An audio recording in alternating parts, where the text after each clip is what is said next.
Aujourd'hui, nous sommes au 20e dimanche ordinaire de la série B.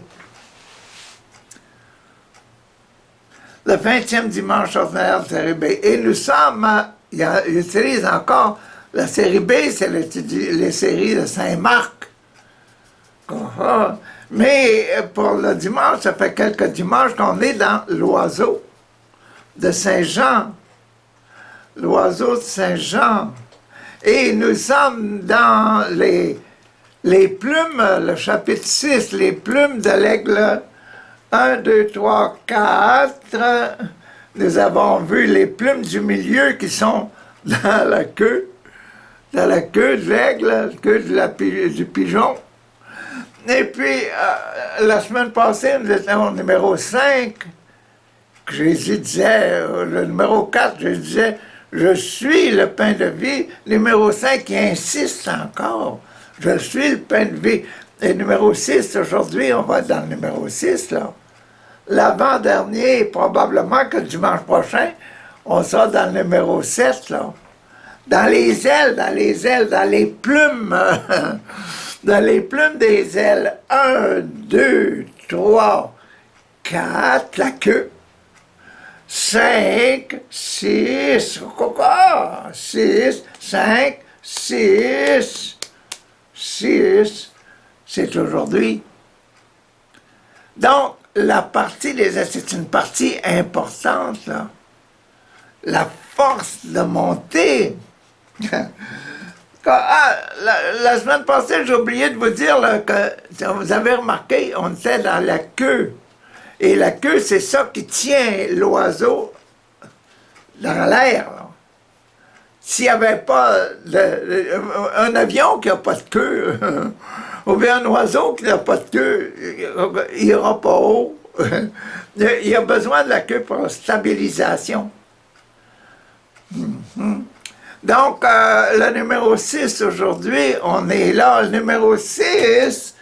Dans le Notre Père, la 6e demande, c'est « Aïe, aïe, aïe, aïe, ne nous laisse pas tomber. » Quoi? Ne laisse pas tomber, là. Ne nous laisse pas tomber. C'est comme ne laisse pas tomber l'oiseau. Hein? Ne nous laisse pas tomber. Et le numéro 6 des béatitudes, là, c'est bienheureux les cœurs purs parce qu'ils voient Dieu. Et dans les sacrements, le 6e sacrement, c'est le sacrement de l'ordre. Ceux qui nous aident, là,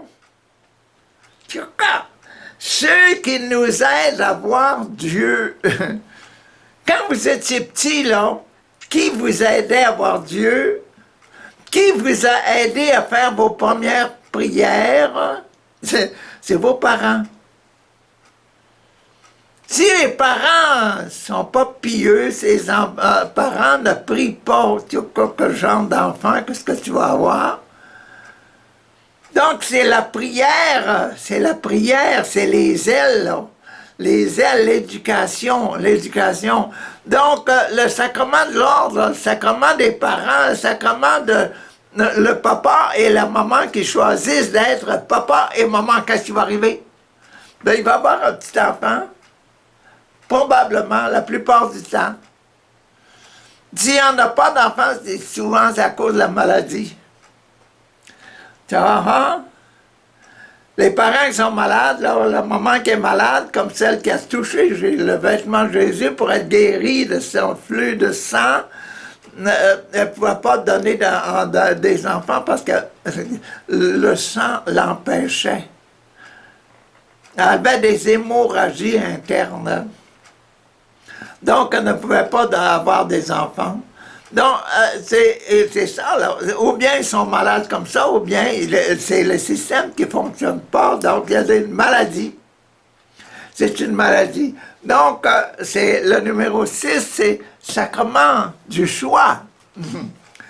Tiens, ce sont ceux qui voient Dieu, là.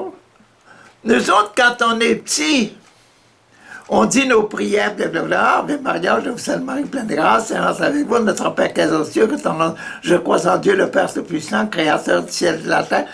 On dit ces paroles-là, mais on n'y pense pas. Mais c'est quand on arrive à l'âge de 7 ans, 8 ans, 10 ans, 12 ans, 14 ans, à 18 ans, là, on dit, papa, maman, laissez-moi tranquille, là. Tu sais, on prend soin, on prend charge de nous-mêmes.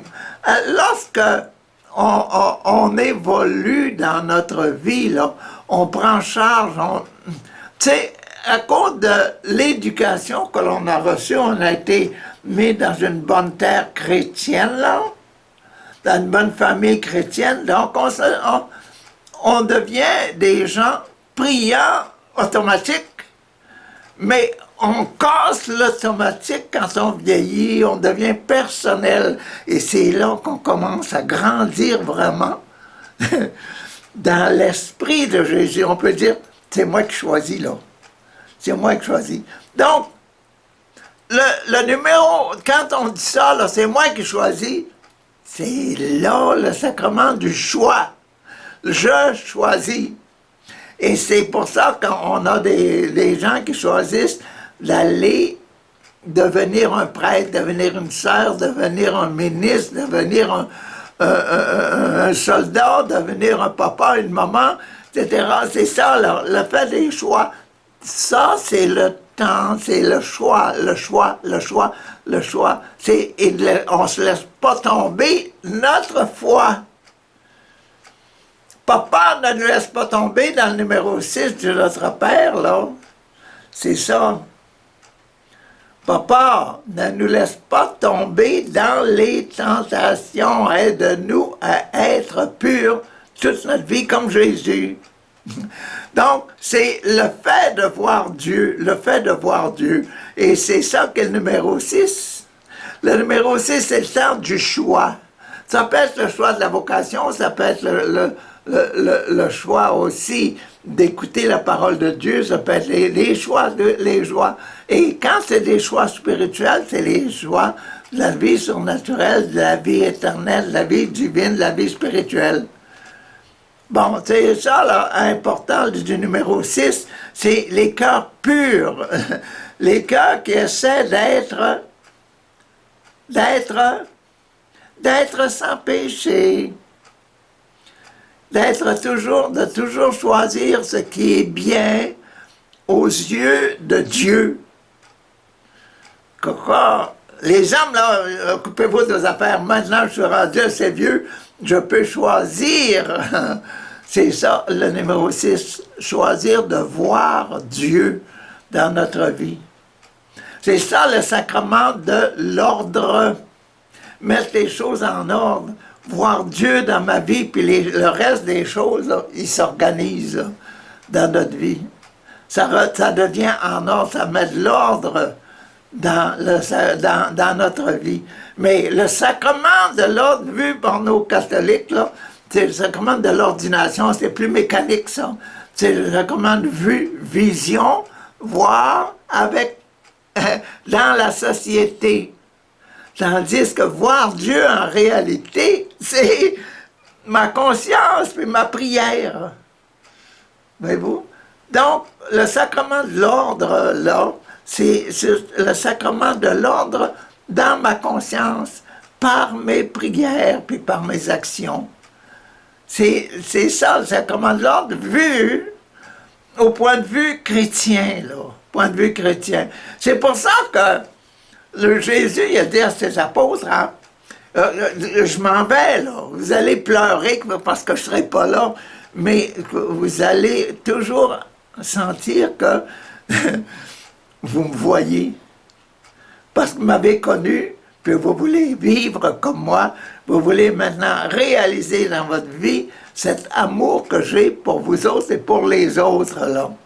Donc, c'est ça que le numéro 6 aujourd'hui, c'est dans cet esprit-là qu'on va lire le passage de l'Évangile de Jean. Le sixième passage de l'Évangile de Jean. Donc, il se prépare par 2 autres lectures, là. Tiens, mais 6 dans l'Évangile de Jean, qui parle là, dans l'Évangile de Jean? C'est Jésus. Donc Jésus, c'est lui-même qui est le ministre, là. C'est lui-même, hein, l'ordonné, là. C'est lui qui a choisi de nous guider, c'est lui qui va nous parler. Donc, ce qu'il dit est très sérieux. Vous écouterez bien tantôt. Voici ce qu'il dit dans la première lecture aujourd'hui, dans les Proverbes. Tu quoi? Les Proverbes. Le Proverbe, des paroles de sagesse, ça. Donc, la sagesse, encore. Écoutez, la sagesse a bâti sa maison. Tu quoi? Hein? La sagesse a bâti sa maison. Hey, les parents, là, quand vous avez vu vos enfants, quand ils étaient petits, là, puis on bâtit une tente dehors pour coucher dedans, là. Un autre, là, hein, un autre qui a bâti sa petite maison dans un arbre, dans la forêt, là, puis il veut aller là souvent, là. Tu sais, hein, il a grandi, hein. C'est ça, grandir, là. Mais c'est sagesse, ça. La sagesse. Où est-ce que vous prenez ça? Écoutez, avant de parler de la sagesse là, en personne, là, je vais dire ça. La sagesse a bâti sa maison, elle a taillé 7 colonnes. Pour bâtir la maison, elle a taillé 7 colonnes. Quoi? Tiens! Quelles sont vos colonnes de foi, vous autres, là? Hein? Quelles sont nos colonnes de foi? Dans notre Père, il y en a 7. Que ton nom soit sanctifié, que ton règne vienne, que sa volonté soit faite sur la terre comme au ciel. Donne-nous aujourd'hui notre pain quotidien. Pardonne-nous nos offenses. Ne nous laisse pas tomber au numéro 6 qu'on a aujourd'hui. Et l'autre, délivre-nous du mal. C'est les 7. Et puis c'est les 7 sacrements. Que ton nom soit sanctifié. Je te baptise au nom du Père, du Fils et du Saint-Esprit. Que ton règne vienne. Quand je suis choqué avec ma petite sœur, là, quand papa nous dit « Hey, réconciliez-vous, là. Je veux pas de chicane dans la famille, là. » Puis on dit « Pardonne-moi. » On dit, les paroles commencent à sortir. Réconciliation, numéro 2. Numéro 3, confirmation. Encore une. Je me confirme, là. Je me confirme que moi, je suis Richard Doyle. Puis c'est une belle famille, hein, Coco. Une belle famille. Un bon papa, une bonne maman, puis des bons frères, des bonnes sœurs. Coco. C'est une belle famille. Me confirme, là.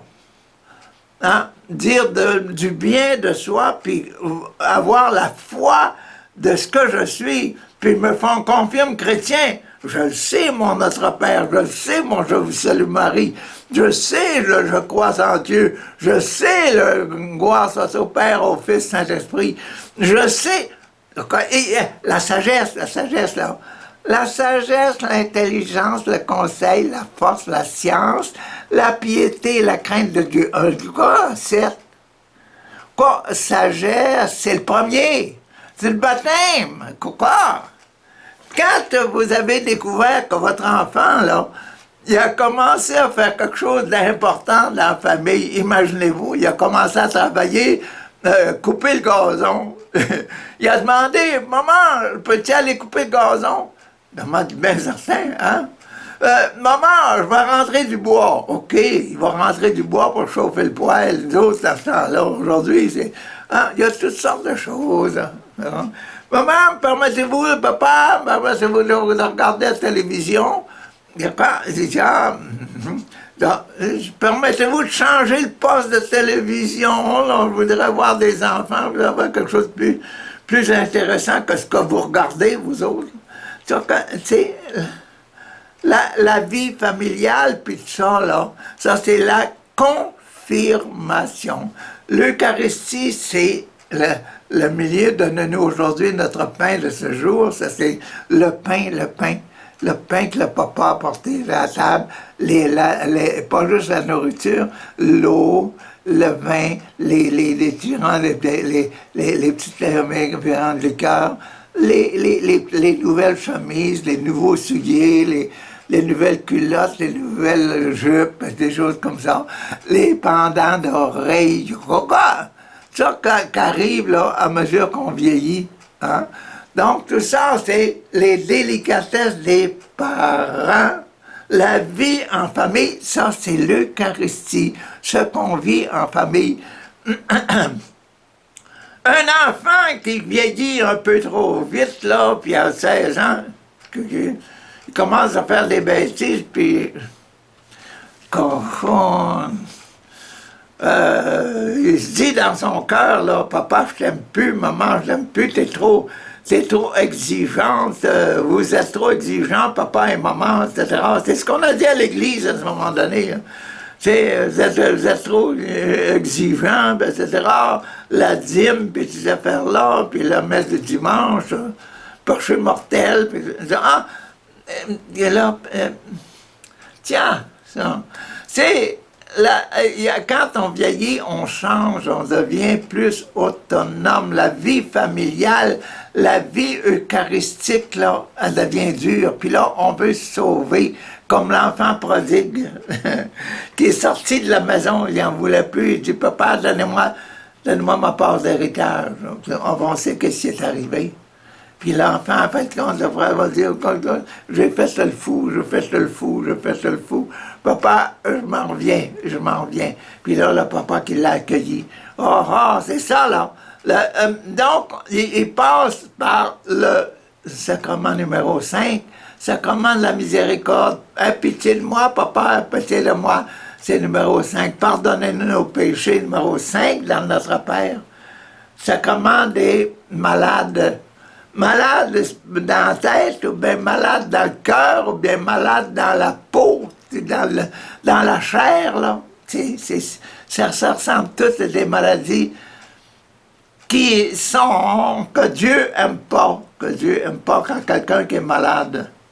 C'est pour ça qu'il faut souvent prier pour ceux qui sont malades, puis croire que Dieu n'aime pas ça, que les gens soient malades. Et puis là, on reçoit des guérisons. Moi, je vois actuellement des guérisons dans toutes les nations puis toutes les religions du monde, imaginez-vous. Parce qu'il y a du bon monde partout. Il y a du bon monde. Il faut apprendre à aimer les autres parce que le bon Dieu est dans tout chacun de nous, un par un,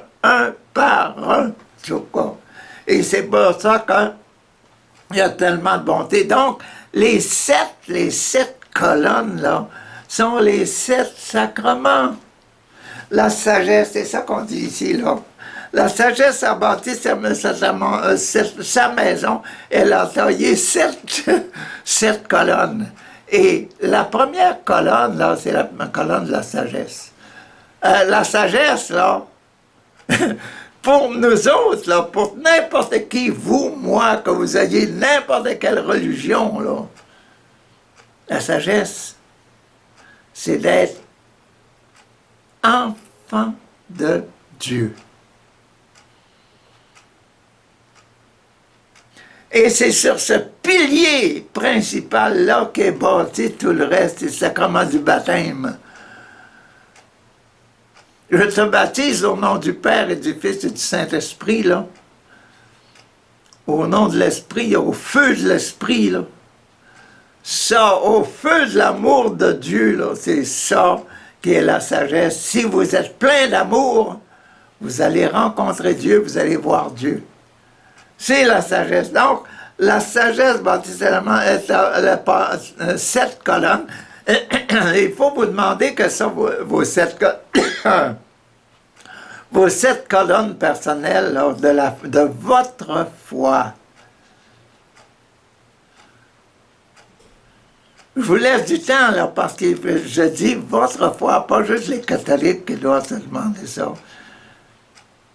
Donc, sagesse, intelligence, conseil, force, science, piété, crainte de Dieu, ce sont nos 7 sacrements. Il ne faut pas avoir peur des 7 sacrements. Il faut regarder d'en face, là, puis les accepter quand vous voulez les accepter. Connaître les sacrements, puis les aimer, les sacrements, ça ne vous fait pas changer de religion. Ça ne vous fait pas changer le bon Dieu. Ça ne vous fait pas changer vous-même. Vous êtes toujours resté, moi je vais toujours rester Richard. Que je sois avec un baptiste, un évangéliste, un mahométan, n'importe où, avec n'importe quelle religion, si je suis moi-même avec Dieu, là,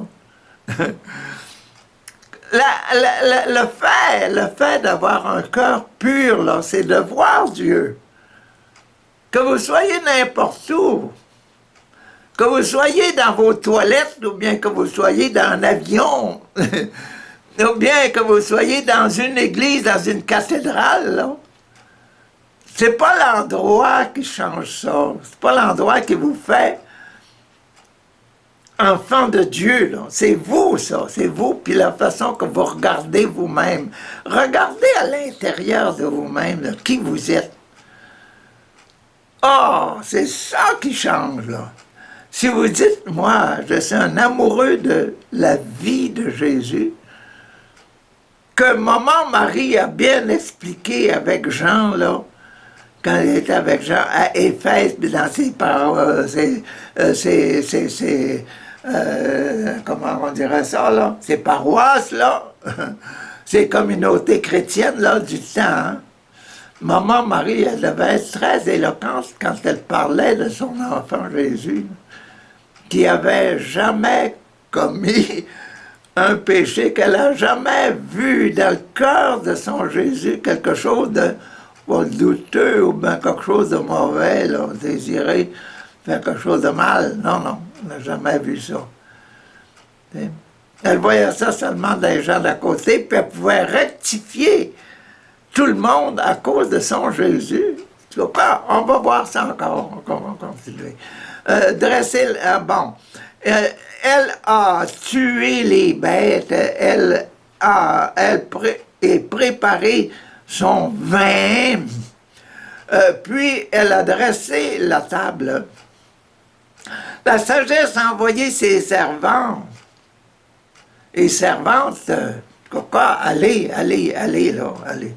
Elle appelle sur les hauteurs de la cité les servantes, les serviteurs, hey, sur les montagnes, là, dans la ville, là, hey, vous, étourdis, là, passez par ici, là.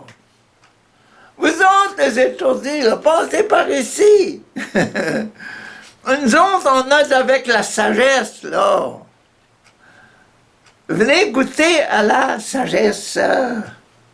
À qui manque du bon sens, à ceux qui manquent de bon sens, ils sont un peu étourdis, là. Non, c'est des temps de notre vie de jeunesse, ces affaires-là, là.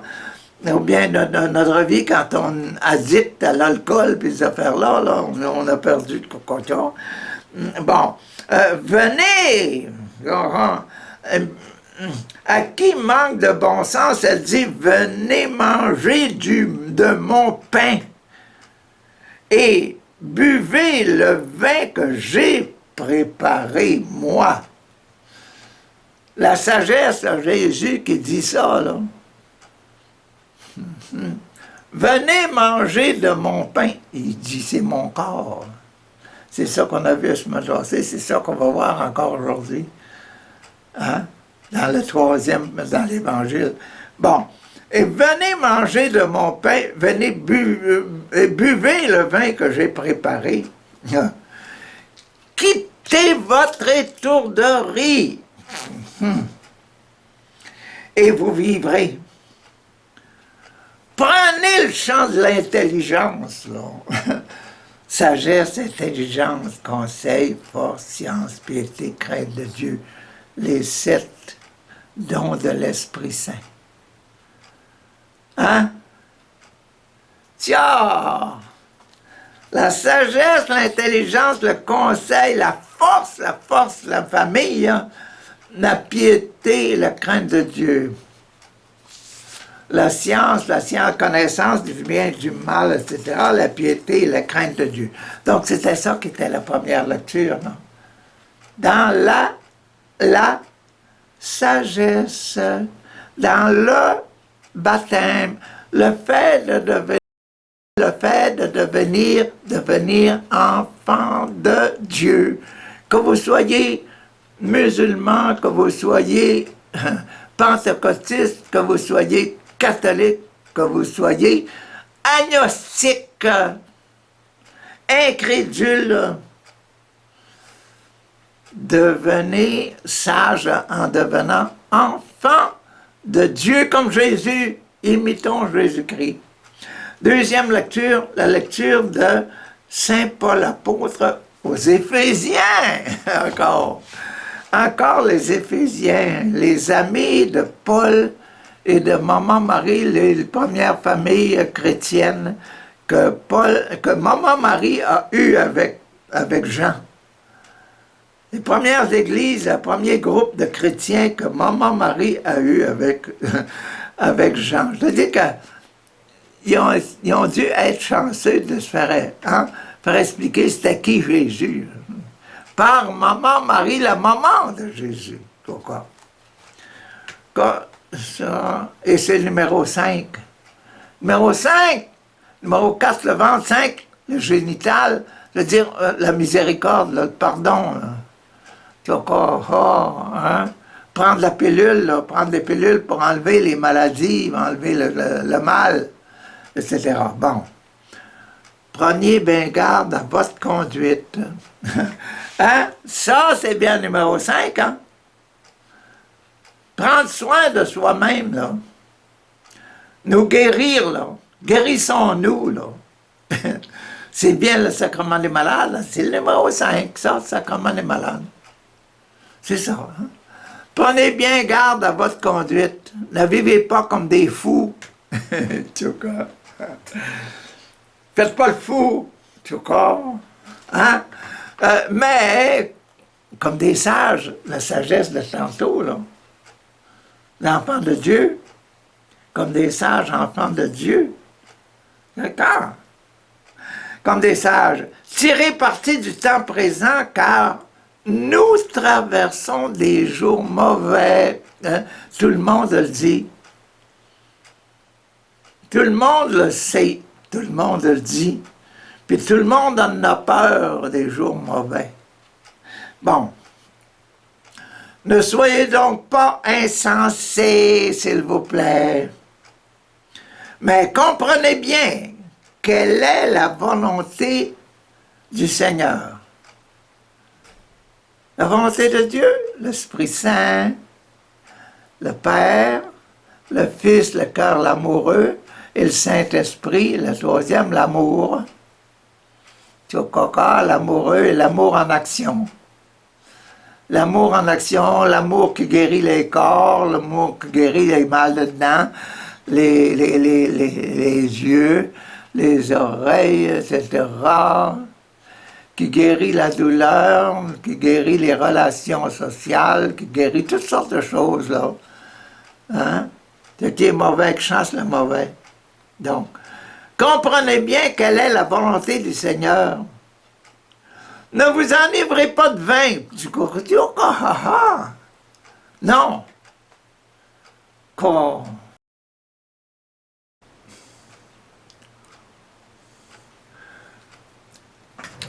Passons à ce fameux 6e passage dans les plumes des ailes de notre oiseau. L'Évangile de Jean 6, chapitre 6. Je suis le pain vivant descendu du ciel. C'est Jésus le ministre de l'Eucharistie qui parle.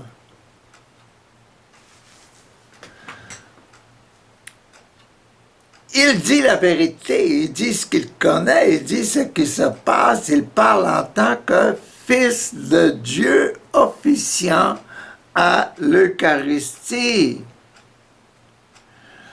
Je suis le pain vivant descendu du ciel. Si quelqu'un mange de ce pain-là, il vivra pour toujours. C'est fort, ça. Il dit ce qu'il sait. Il dit ce qu'il est. Le pain que je donnerai, c'est ma chair. Et je la donne afin que le monde vive. Intéressant, ça. Je donne ma chair afin que le monde vive. Là-dessus, les Juifs discutèrent vivement entre eux. Comment cet homme, ce Jésus, peut-il nous donner sa chair à manger? Jésus leur dit, je vous le déclare, c'est la vérité, si vous ne mangez pas la chair du Fils de l'homme, et si vous ne buvez pas son sang, vous n'aurez pas la vie en vous.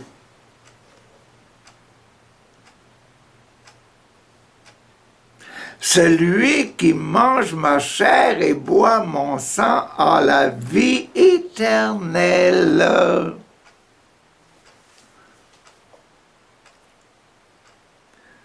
Fils de Dieu Jésus, tu nous dis ça, là. Celui qui mange et boit a la vie éternelle, et je le ramènerai de la mort à la vie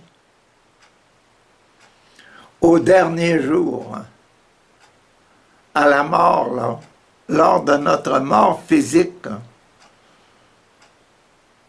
Je le ramènerai de la mort, je le ressusciterai pour la vie éternelle. Il y a une vie après la mort. Et cette vie-là, nous allons la recevoir. Car ma chair est une vraie nourriture et mon sang, c'est une vraie boisson. Vrai de vrai, là. Il faut y croire. Celui qui mange ma chair et boit mon sang vit en moi. Et je vis en lui.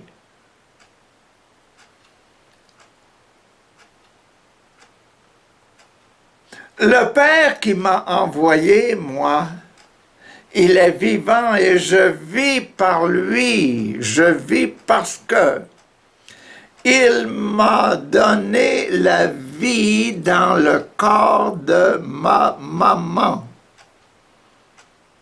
Je vis par lui.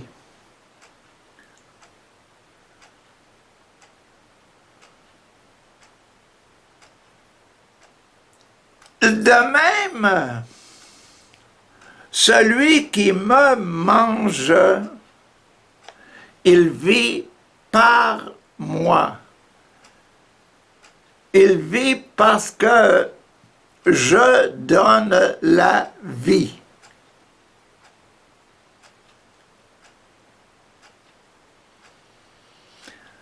Voici le pain qui est descendu du ciel.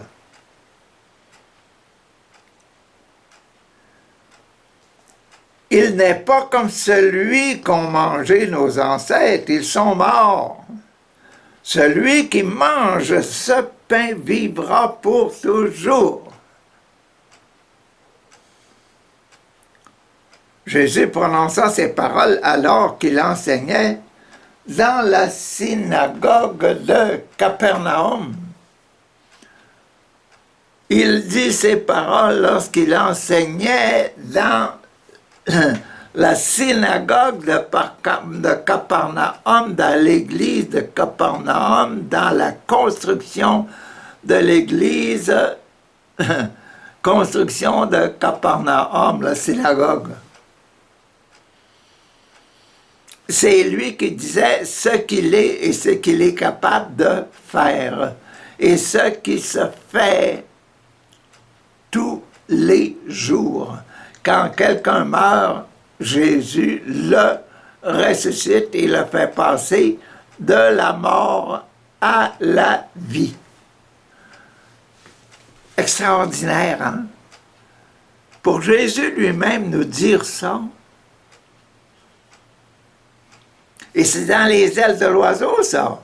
C'est ça qui nous monte au ciel. C'est ça qui nous garde dans l'éternité.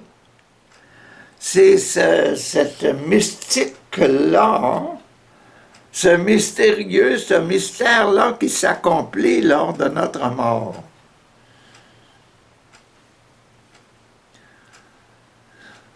Ça ne veut pas dire que les péchés, c'est la façon d'être de tout le monde, là, va être tous des saints, là. Non, c'est pas ça. C'est que quand on va mourir, on va revenir à la vie. La vie qu'on vivait sur la terre se continuera en vie éternelle. Donc, la façon... Vous savez, quand on se repent, on dit, Seigneur, tu es fou, hein? Faites pas les fous, comme on disait dans la lecture tantôt, là. Dans l'autre lecture. Donc, quand on a fait le fou sur la terre, là, on a vécu comme des fous, ben on va vivre comme des fous au ciel, puis on dira toujours de nous-mêmes, là, oh, j'ai été niaiseux.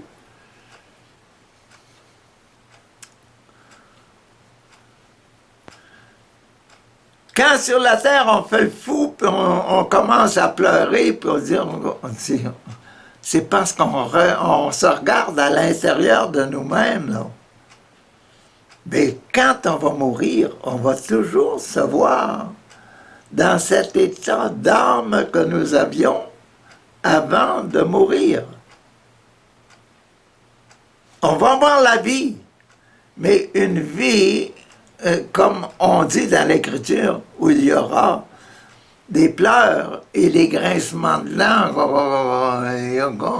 pas fâchés contre les autres, là, fâchés contre nous-mêmes, là, contre notre situation, contre la vision que nous avons de nous-mêmes.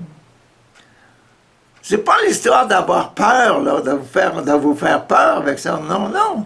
C'est l'histoire de vous conter la réalité.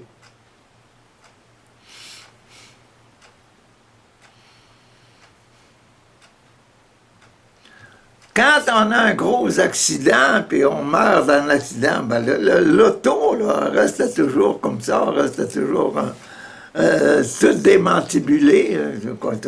Hein? Donc, quand on meurt, nous, quand on arrive au ciel, on va avoir l'amour de nous-mêmes que nous avions quand nous étions encore en vie. Le même amour. L'amour ne changera pas. L'amour vit pour l'éternité. Merci, Papa. Merci pour nous aimer à ce point-là. Merci de faire de nous des créatures, oui, des créatures nouvellement en vie, là, après notre mort. Et merci de tous les jours que tu nous donnes